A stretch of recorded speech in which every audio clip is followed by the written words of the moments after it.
Om Namo Bhagavate Vasudevaya. Om Namo Bhagavate Vasudevaya.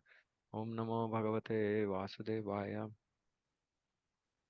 Narayanam Namaskritya Naram Chaiva Narottamam Devim Saraswatim Vyasam Tato Jayamudire Nashtaprayesho Bhadreshu Nityam Bhagavata Sevaya Bhagavatiruttama Shloke Bhaktir Bhavati Naistiki Om Agnanatimirandasya Gnananjana Shalakaya Chakshurunmilitam Mena Tasmai Shri Gurave Namaha नमो विष्णुपादाय कृष्णप्रेष्ठाय भूतले श्रीमते भक्तिवेदान्तस्वामिनिति नामिने नमस्ते सारस्वते देवे गौरवाणि प्रचारिणे निर्विशेषशून्यवादि पाश्चात्यदेशतारिणे जय श्रीकृष्ण चैतन्य प्रभु नित्यानन्द श्री अद्वैत गदाधर शिवासादि गौरभक्तवृन्द हरे कृष्ण कृष्ण कृष्ण हरे हरे हरे राम राम राम हरे हरे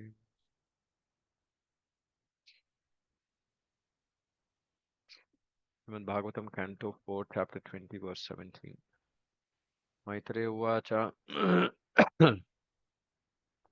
दैत्थं लोकगुरुणा विश्वक्सेन विश्वजित् शासित आदेशं शिरसा जगृहे हरेः One second.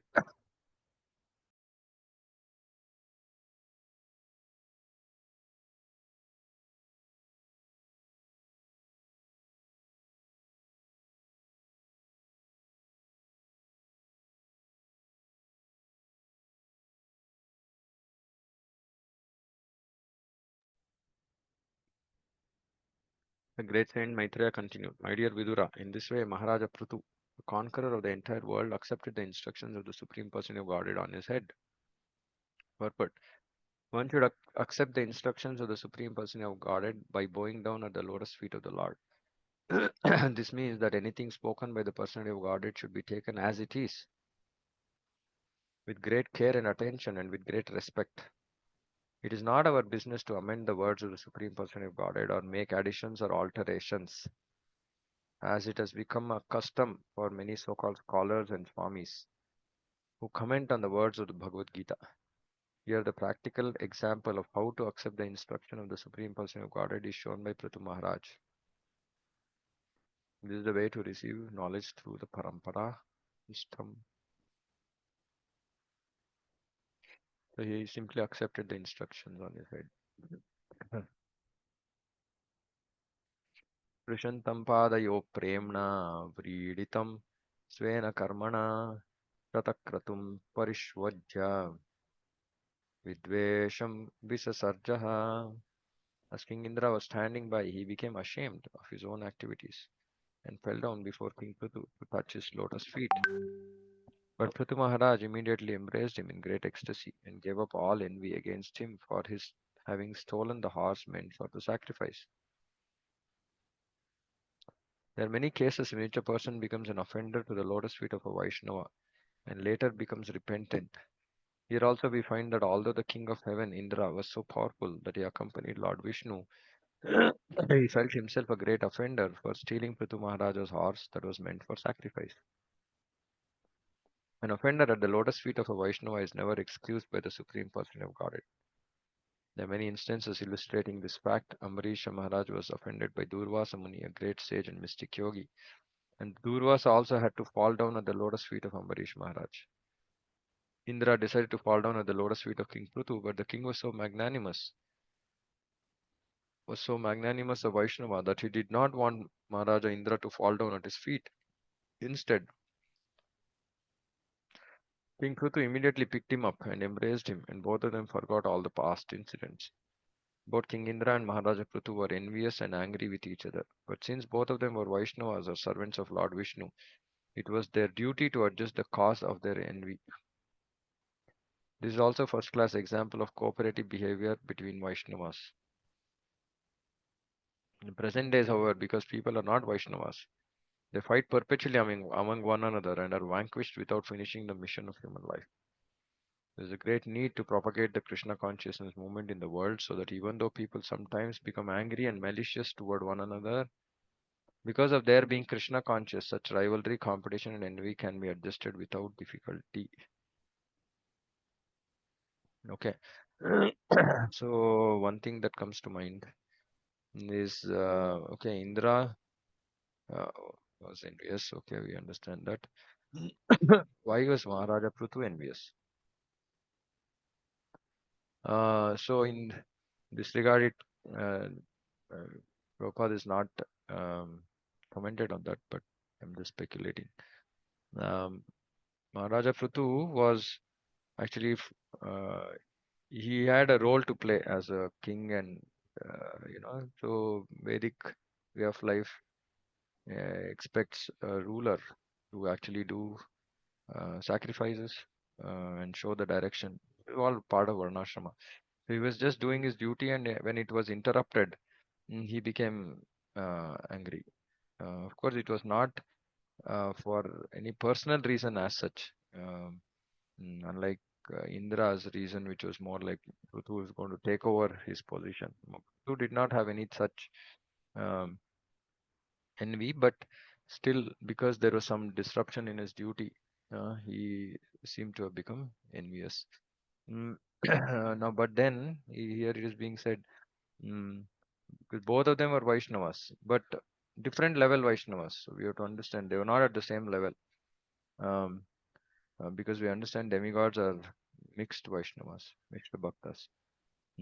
But still, it was their duty to adjust the cause of their envy. In fact, the higher, the more elevated a Vaishnava, the more easier it will be. I mean, envy itself should not exist, but even if it does, due to some misunderstanding, etc., it will go off. Like even in the case of Jada Bharat, we see he was a little bit agitated when Rahugana spoke, but he did not react to it. And then, of course, at a very exalted stage, mm, maybe there is no such reaction at all in the person, in the Vaishnava. But of course, those who are not Vaishnavas, they fight perpetually. Those who are Vaishnavas also, so-called Vaishnavas, we can say, because if somebody is fighting and creating somebody else is creating a situation like that, then it's very difficult to understand how or why. So it's very, very important that Vaishnavas, at least practicing Vaishnava sadhakas, be very mindful about this. Sometimes we think that we are ourselves great and that we can put somebody else in a difficult position, but even putting ordinary jiva in a difficult position is jiva himsa, which is aparad. You cannot make progress then, let alone putting other sadhakas, other Vaishnavas into difficulty. And of course, if some Vaishnava is actually more elevated than us, then we are in deep trouble, right? Because then the Lord Himself will not forgive us. Sometimes, we won't know what is the position of other devotees. Maybe they came into Krishna consciousness after we came. So we are thinking, oh, I am more advanced than that person. But no, the advancement is not number of years. The advancement is internal. Only a devotee and the Lord knows their bhakti. So which is why other devotees should be very careful in dealing with other Vaishnavas. We never know what is the position of a devotee. Mm. So we should always, that is why Trinadapi Sunichan, always we should consider ourselves as servant. When you consider ourselves as servant, then we will not, do the mistake of thinking that we are something great or we are above somebody else. Like somebody, mm, we were discussing in the center, saying that, okay, if I'm sitting on the Vyasasana, that means that I am the biggest or the mm, uh, uh, biggest servant, right? If I'm leading a yatra, I should be the biggest servant in that yatra, not there's nothing like leader. It's a misnomer in Vaishnava society. Leader means biggest servant. Mm. So we have to be very careful, actually, dealing with other Vaishnavas. We take it very lightly. Um, we take it at face value. We deal with them on a mundane platform, and we should not be the cause for anybody's distress. Anybody, I mean, let alone it could be devotee, non-devotee. We should not. We should always try hard. And if we have become the cause for somebody's misery, somebody being disturbed, we should absolutely apologize. because we never know what their position is, and we'll be really troubled, seriously troubled, if Supreme Lord doesn't excuse us, you know. So yeah, sometimes heat of the situation, something might happen, but it's always appropriate for devotees to, immediately come to senses and apologize, fall at the other's feet, even if it is not our mistake. We don't know actually. I mean, we cannot be 100% sure that it's not our mistake. So the best route or safest route is to just apologize and maybe just substantiate our position, saying that okay, I thought like this and hence I spoke. Maybe I misunderstood, etc., etc. Right? Mm. So that the other person also should not have, if other person is elevated, more elevated than us, and because of some reason, because of what we did, if he develops some distaste or if he's not happy with us, then we are in serious trouble. Then it becomes a Vaishnava aparadha and we will struggle. You know, Vaishnava aparadha is very dangerous. Mm. So not only spiritually, we will not make progress, even materially, things can get affected. I mean, it's like crazy. Just we have to be extremely careful. Okay. Bhagavanatha Vishwatma Prutunopahritarhanaha Samujjihana Jihanaya Bhaktya Grihita Charanambujaha. King Prithu abundantly worshipped the lotus feet of the Supreme Person of Godhead, who was so merciful to him. While worshipping the lotus feet of the Lord, Prthu Maharaj gradually increased his ecstasy in devotional service. This is also very nice. As we worship the Supreme Lord, our devotional ecstasies have to increase. When various ecstasies appear in the body of a devotee, it is to be understood that his devotional service has become perfect. There are many types of transcendental ecstasies in the form of crying, laughing, perspiring, falling down, and crying like a madman. All these symptoms are sometimes visible on the body of a devotee. They are called Ashtasattvika Vikar, which means 8 kinds of transcendental transformations. They are never to be imitated. But when a devotee actually becomes perfect, these symptoms are visible on his body. Of course, now in initial stages, some of these might appear once in a while. Mm, some perspiring, sometimes, some hair standing on end, etc. But it has to be more consistent all the time. Then we can understand that, okay, perfect, perfect jiva. Mm. The Lord is Bhaktavatsala, which means that he is inclined towards his pure devotee. He's inclined. He is equipoised to everybody, but he is specially inclined. Achintya. Therefore, the transcendental ecstatic transaction between the Supreme Lord and his devotee is never like the activities of the material world. Mm. So we should not think that Lord is partial. That's what Prabhupada is saying. So that ecstatic transaction, that is.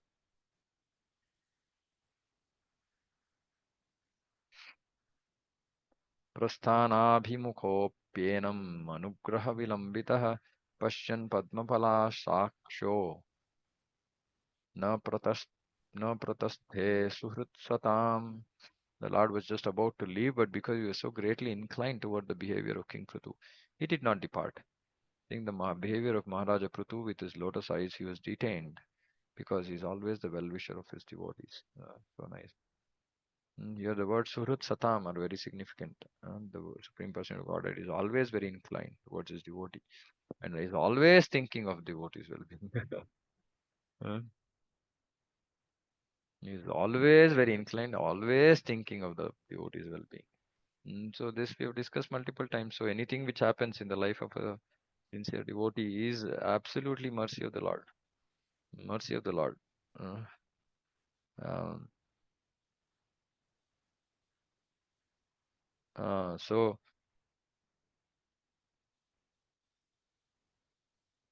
yeah, so we have to always remember this, uh, that there's something good, bad, ugly happening. Then still, if you are sincere and wanting to make serious progress in bhakti, that means the Lord is thinking and doing something which is good for us. It is not partiality. Stated in Bhagavad Gita, Lord is equal to everyone. Samoham sarvabhuteshu. But to one who particularly engages in a service is very much inclined. It is not partiality, but still he is inclined. Hmm. Uh, this especially inclined is beyond ye yathamam prapadyante, meaning dealing with everybody else is is reciprocal to what a jiva does accordingly. Right, so is equal to everyone. Mm. But when it comes to when it uh, but with respect to devotee, sometimes he does more than what is we can't say expected, but yeah, so there is some uh, inclination. There is some inclination which might not be termed. Mm, it's not impartial because he uh, doesn't do extra good to the devotee and something bad for somebody else. No. But he does. He's equal to everyone, but he's specially inclined to his devotee, like a special category. And Prabhupada says it's natural. It's natural. Like if father has many sons and many children, and one of them are especially, uh, you know, um, following what the living the way father wants, etc. Father will have some special affection towards him. It's natural. Mm. So all are Krishna's children, so he is equal to everybody. But those who are especially loving, especially particularly engaging in his service, he is much inclined, very much inclined. In other place, the Lord says that a devotee always exists in his heart, and he also exists always in the heart of the devotee. The special inclination of the Supreme Person of Godhead for his pure devotee is not unnatural, nor is it partiality. For example, sometimes a father has several children, but he has special affection for one child who is very much inclined toward him. It is explained in Bhagavad Gita, Tesham satatayuktanam bhajatam priti purukam tatami buddhi yogam tamena mam upayanti te. Those who constantly engage in the devotional service of the Lord in love and affection are directly in contact with the Supreme Person of Godhead, sitting as a super soul in everyone's heart. Hmm. Those who constantly engage are directly in contact with the Paramatma. The Lord is not far away from the devotee, is always in everyone's heart, but only the devotee can realize the Lord's presence. And thus he is directly connected and he takes instruction from the Lord at every moment. So sometime back somebody was asking, saying that how do we know whether it is mind or it is Paramatma? So if it is Paramatma, then devotee can realize the Lord's presence. And then he can realize that, okay, I'm directly connected and this is Lord's instruction. And this is something of realization. To realize the Lord's presence is something special. So we can understand this is not for all categories of devotees.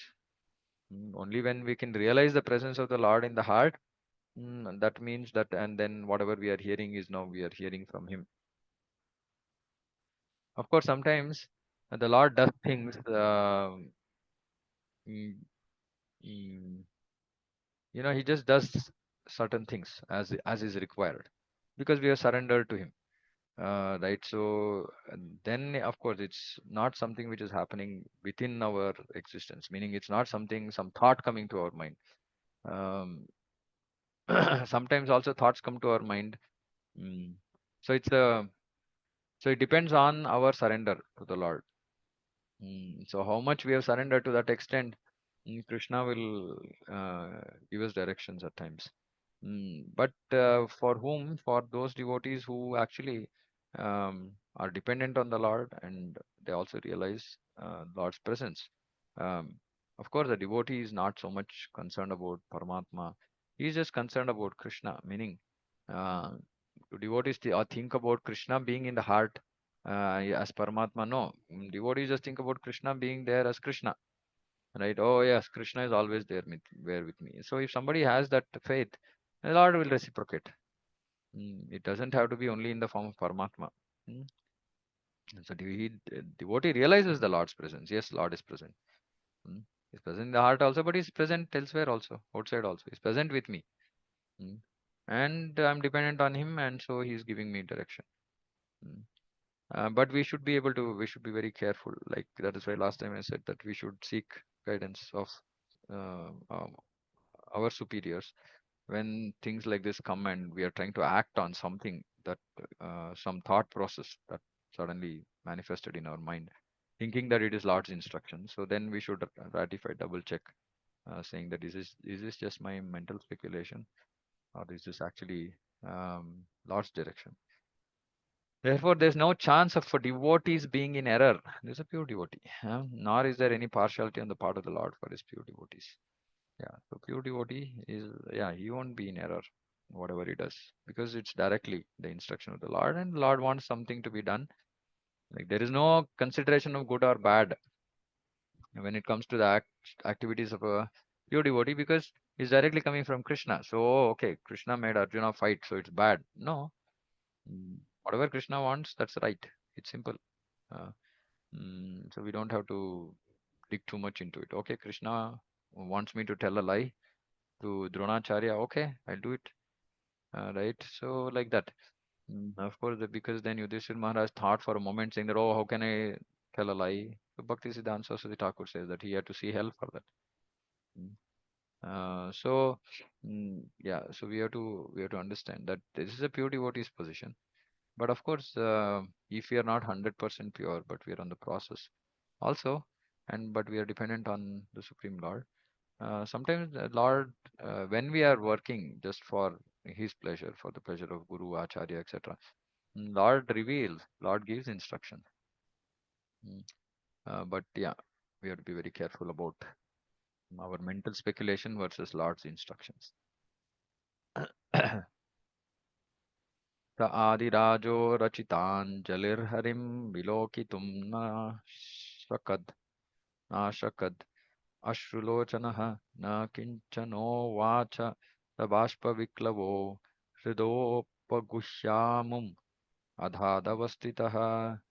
The original King Maharaj Prthu, his eyes full of tears, and his voice faltering and choked up, could neither see the Lord very distinctly nor speak to address the Lord in any way. He simply embraced the Lord within his heart and remained standing in that way with folded hands. These devotional ecstasies. Just as Krishna is addressed in the Brahma Samhita as Adi Purusha, so King Prithu, being an empowered incarnation of the Lord, is referred to in this verse as Adi Raja, original king, ideal king. He was a great devotee and at the same time a great hero who conquered all undesirable elements in his kingdom. He was so powerful that he was equal in fighting to Indra, king of heaven.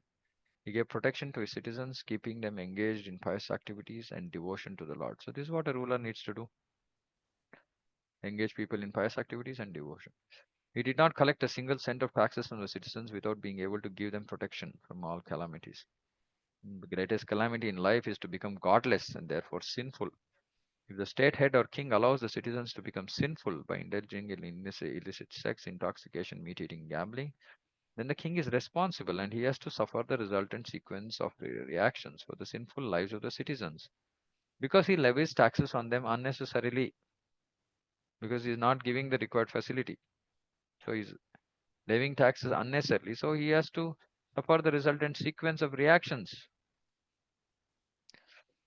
These are the principles for a ruling power, and because Maharaja Prutu observed all the principles for a ruling chief, he is referred to here as Adi Rajaha.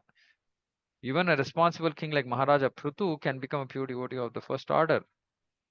Meaning, if you have too much responsibility, it doesn't mean that we cannot become a pure devotee. As long as we are not doing anything for personal sense gratification, doing everything for Krishna, we can become a pure devotee. And somebody is in a very high, big position, lot of responsibility, earning a lot of money, excellent. All the money can be used for the service of the Lord. But hardly people would want to do it, right? They're getting more money, they want to use it for themselves. Then they're entangled. Otherwise, one can be, the most responsible person in the world and still be a pure devotee. We can distinctly see from King Pruthu's behavior how he became ecstatic, both externally and internally, in pure devotional service. Just today, we have seen in the newspapers of Bombay that the government is going to repeal its prohibition laws. Ever since Gandhi's non-cooperation movement, Bombay has been kept dry and has not allowed its citizens to drink. But unfortunately, the citizens are so clever that they've increased illicit distillation of liquor. And although not being sold publicly in shops, liquor is being sold in public lavatories and similar abnormal places. Unable to check such illicit smuggling, government has decided to manufacture the liquor at cheaper prices so that people can have their supply of intoxication directly from the government instead of purchasing it in public lavatories. The government failed to change the hearts of the citizens from indulging in sinful life. So instead of losing the taxes they collect to inflate the treasury, they have decided to manufacture liquor to supply to the citizens who hanker after it. So they failed. Government failed. This kind of government cannot check the resultant actions of sinful life, namely war, pestilence, famine, earthquakes, and similar other disturbances. Mm. Too much excessive cold and rain is a sinful resultant action of sinful reaction. Nature's law is that as soon as there are discrepancies in regard to the law of God, which are described in Bhagavad Gita as dharmasya glani or disobedience to the laws of nature or God, at once there will be heavy punishment in the form of sudden outbreaks of war. We have recently experienced a war between India and Pakistan. Within 14 days, there have been immense losses of men and money, and there have been disturbances to the entire world. These are the reactions of sinful life. So Prabhupada is here saying that there will at once there will be sudden outbreaks of war and these kind of discrepancies. Mm. These are the reactions of sinful life. The Krishna consciousness movement is meant to make people pure and perfect. If we become even partially pure, as described in the Bhagavatam, Nashta Prayesho Bhadreshu, mm, by development of Krishna consciousness, then lust and greed, the material diseases of citizens, will be reduced. Partially pure. Mm, mm. This can be made possible simply by broadcasting the pure message of Srimad Bhagavatam or Krishna consciousness. Big commercial and industrial firms have contributed many thousands of rupees to a defense fund that burns the money in the form of gunpowder. But unfortunately, if they're asked to contribute liberally to advance the Krishna consciousness movement, they're reluctant. This we see. People are ready to donate for, some orphanages, this, that, causes which they don't even know if the money is being utilized properly. But if we tell them saying that give money, we are going to set up an establishment to train people, to help people live a pure life, which is what our definition of a temple is. People are reluctant. Say directly, I will serve those devotees who are poor, those people who are poor, who are in need. Uh, but they don't want to come and give for Krishna. They don't want to come and give for, preaching, etc. Right? So, very unfortunate. People are so blind. I know of my own relatives who have they don't even know how much money they have. But they don't want to give 1 rupee for anything spiritual or really. They don't understand spiritual. They understand as religious, and they don't want to give there. But they'll give for some education of girl child and things like this. Which they can't understand. Don't understand what they're doing. They're thinking they're doing good, but actually they're doing the utmost harm. Mm. So yeah, why harm? Because Prabhupada said it's all slaughterhouse. Education systems are slaughterhouses. Mm. And we are trying to rectify people who have gone to those slaughterhouses and come out, including, I mean, this was our state as well, right? We were also one of them. And fortunately, Prabhupada's mercy, we've been able to change our lives. And we want to do the same thing to others, but we need a facility, we need money, we need so many facilities. And when we go and talk to people, ask them, they're very reluctant.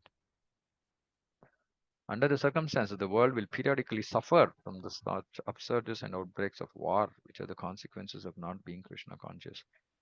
There's some forward in one of our groups saying that there's going to be another next corona next year, starting 2025.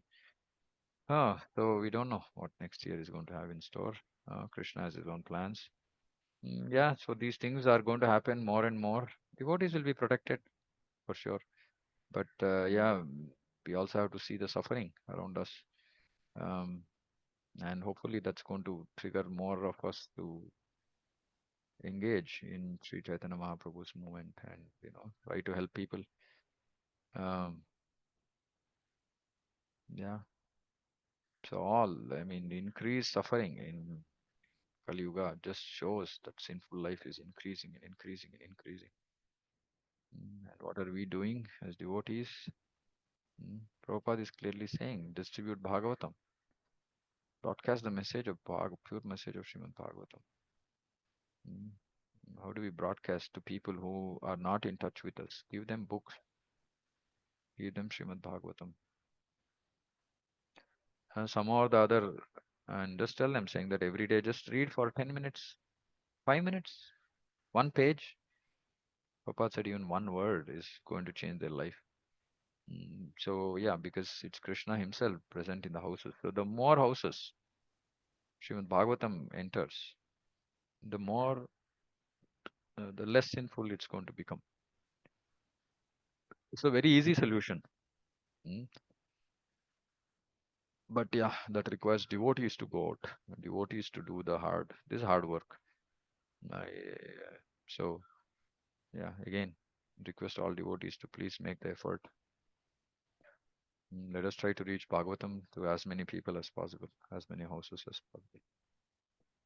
Okay, I think I'll stop here. Any questions, comments?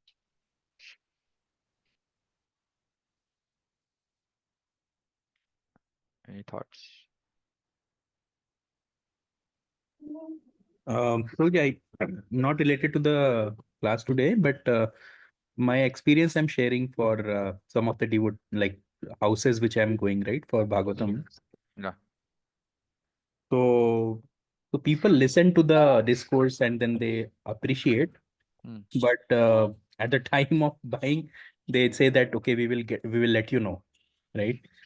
So what should be the motivation to basically convert them, like in No, the sense? don't convert in one meeting. Simple. Okay, Don't convert in one meeting. Just go speak to them, give them prasadam, and come back. Leave a booklet. Leave some information about Bhagavatam. So there's some booklet that BBT has printed. So we're trying to get that. So once I get hold of it, which we shared on the soft copy, right? But we are trying to get yeah, hard yeah, copy. So you should go, talk to them, give them a little prasadam, have some little prasadam, some dry kaja, whatever. Give them little yeah, prasadam, talk to them, make them feel nice. They should feel like there's a difference, in the way we go and we speak, and there's a difference in the way they interact with other people outside. They should also experience that, and it will be good, go in tilak at least, if not full Vaishnava clothes. yeah. Or give them prasadam, give them the booklet, and come back. Mhm. Go back again after maybe 15 days, 1 week, 10 days, 15 days. What Yeah, we are also trying to do is we are trying to give this booklet, etc., to even people who are buying Bhagavad Gita or Krishna book or whatever, right? yeah, And the whole idea is to connect back with them after 15 days, just to ask, saying that, did you get a chance to read the booklet? Mm. If not, you can just say, please. I mean, if you can just read, it's very valuable. And some more, one more meeting. yeah, And one of the things, right, very practical thing for book distribution is you have to give the Bhagavatam in the hand of the person and make him read. yeah, yeah, So, it's very important that, um, like, yeah, take them through those some, every book has set of pictures with some footnotes or, headline. So just make them read through it and talk them through some pastime which will touch their heart, right? Like Prahlad Maharaj is very very simple, right? To hit, to to connect to people's psyche, right? Just say when we are in so much of trouble, Lord protects. Oh, Prahlad Maharaj, his own father was behind killing him, right? And then, yeah, and then just walk them through. See, the conversation is not just philosophical. Conversation has to touch the heart, right? And as many things as we can speak from Bhagavatam, which is true, right? Right. Prabhupada in one lecture, he's just saying that all processes are to actually reduce distress, and he says even Krishna consciousness is for reducing distress. So it's not like we're running away from that. Of course, we want to end up pure devotion, but in the beginning, people want relief from suffering, right? They want to know that okay, Lord is there, Lord is going to protect. And so some of these things which should touch their heart has to be spoken. Mm, mm, yeah, one thing is to say, okay, Krishna is going to come and stay in your home. What happens if Krishna comes and stays in your home? What doesn't happen, right? So those things have to be explained through examples in Bhagavatam. saying that, oh, see, these are the kind of things that are there, and one who simply reads this gets the same benefit. Mm. So, because he's going to become a devotee. So, yeah, we can make that pitch and then come back later. See, Bhagavatam works, Bhagavatam just works on the minds of people. So, we have to give it some time. And it also depends on, our own purification, whether the Lord wants us to become instrument of giving Bhagavatam to somebody. So, we should try patiently, peacefully. But practical, yes, few things that I mentioned. If anybody has any other experience of theirs, you can add uh, those who have successfully distributed mm, Bhagavatam. But yeah, Yeah, it will be very helpful. Hare Krishna Prabhuji. Pranam, Pranam, Prabhu. Yeah. Sunday, when we were launching a book distribution Uh-huh. marathon, so one Mataji, I was actually not knowing. But Krishna Prabhu informed me that time only. Mhm. One Mataji there in our congregation, Mm. she distributed from Bhadra Purnima to till now, Yeah. 100 plus Bhagavatam actually. Yeah, I know her. You know her. Yeah. She I said, think her name is she Monica. was telling story, okay, when she goes to the where Lakshmi Narayan worship there, she said, okay, you are calling, you will be establishing Lakshmi Narayan in your house, like through Bhagavatam, Krishna will be coming or Yeah. Balaji will be coming, like that way.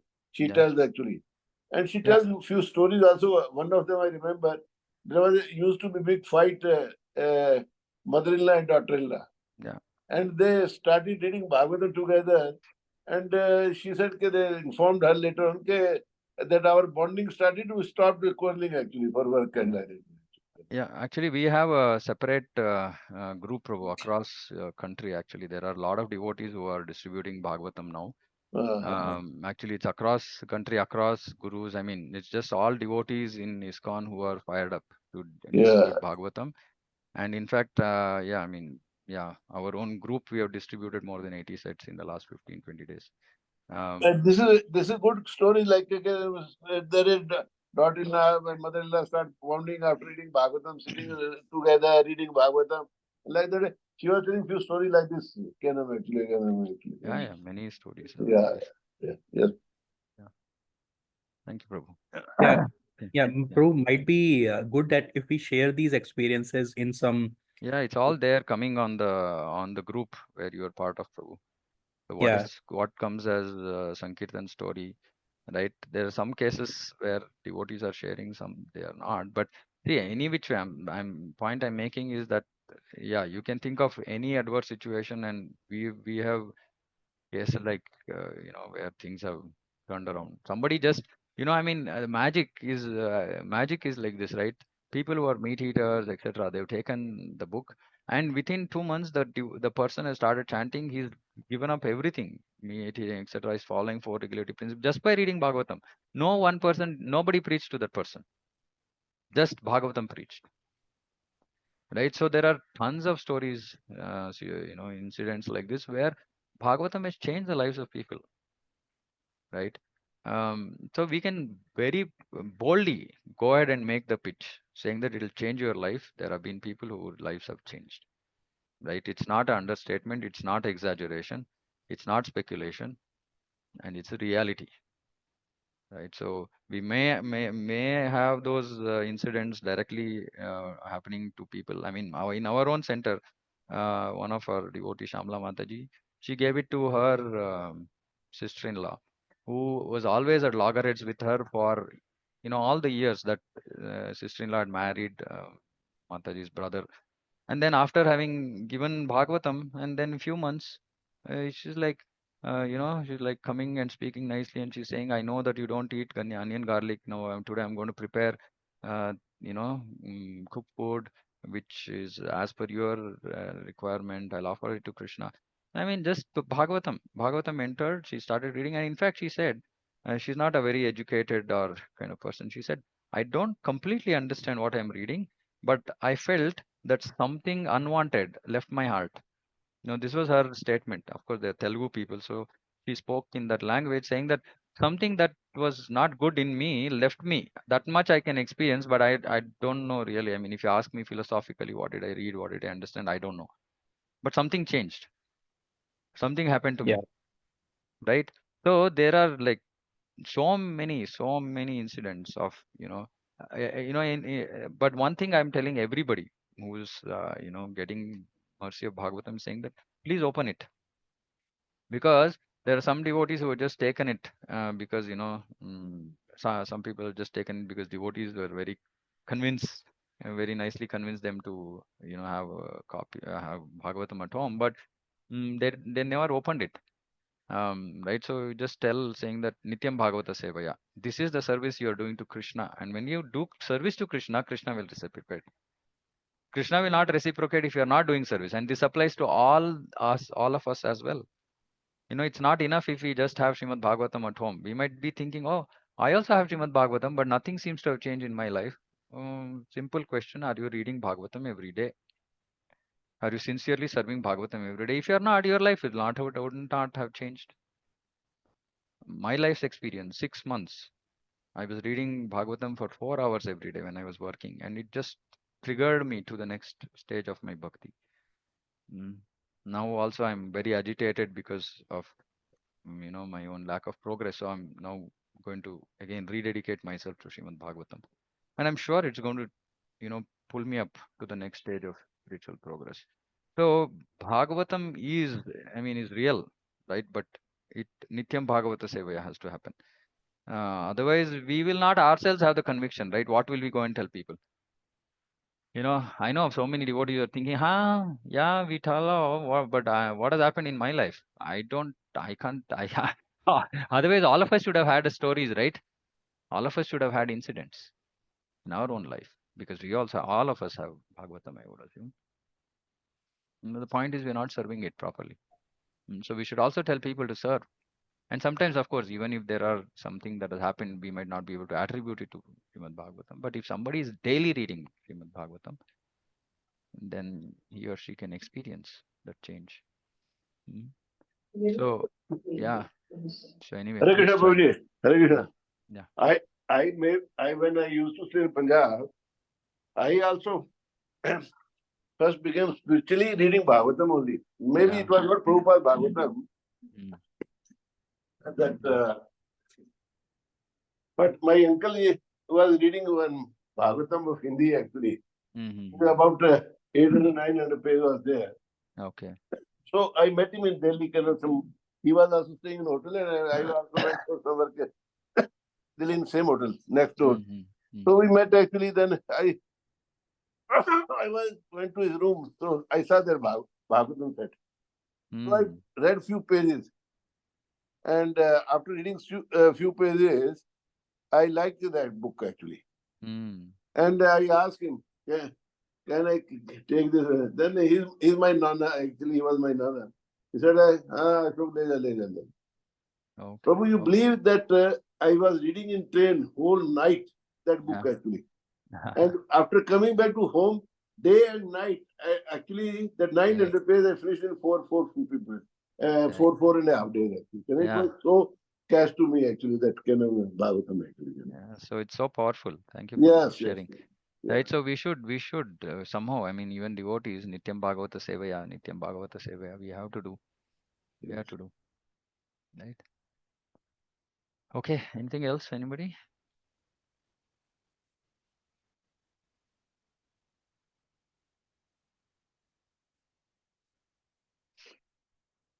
Okay, thank you so much for joining.